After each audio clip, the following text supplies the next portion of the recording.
Dernier bagage, dernier préparatif, les Don Quichotte lèvent le camp place Bellecour. Ils étaient encore une quinzaine présents sur les lieux aujourd'hui. Demain, ils ne seront plus là. On leur propose un centre d'accueil ouvert pour l'occasion.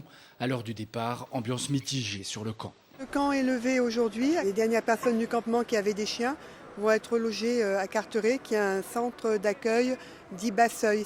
Non, mais je vais pas. Non, ça m'intéresse pas. Ça m'intéresse pas. Pourquoi? Parce que c'est reculé pour mieux sauter. Voilà, ce que les gens comprennent pas. Vous allez être là-bas, je vous dis dans 2 mois, on me dit que c'est ouvert toute l'année, c'est pas vrai.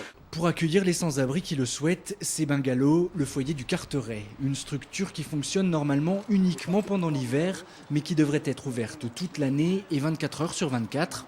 Autre particularité, c'est une structure à bas seuil, beaucoup moins contraignante que les autres foyers d'accueil. Pour rentrer, il n'y a pas de critères rigides. Il y a un fonctionnement souple qui prend en compte en fait les pratiques de vie de l'hébergé. Il n'est pas interdit de boire, par exemple.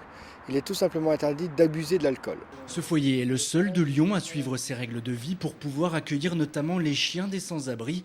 Reste que pour les premiers arrivants du camp des Don Quichotte, en fin d'après-midi, la découverte des lieux était douloureuse. On avait encore un petit espoir, maintenant on a touché le bas, en gros. Voilà, c'est négatif, il y en a qui ont eu des trucs positifs, nous c'est négatif. C'est encore pire, parce que là-bas au moins on était avec des gens. Comment je vais vous expliquer, on était avec des gens, au moins on était solidaires là-bas, on était tous. Sur les 15 derniers sans-abri de la place Bellecour, 7 pourront venir au foyer dès ce soir. Les autres dormiront à l'hôtel en attendant que des places se libèrent. Ils sont attendus au Carteret en début de semaine prochaine.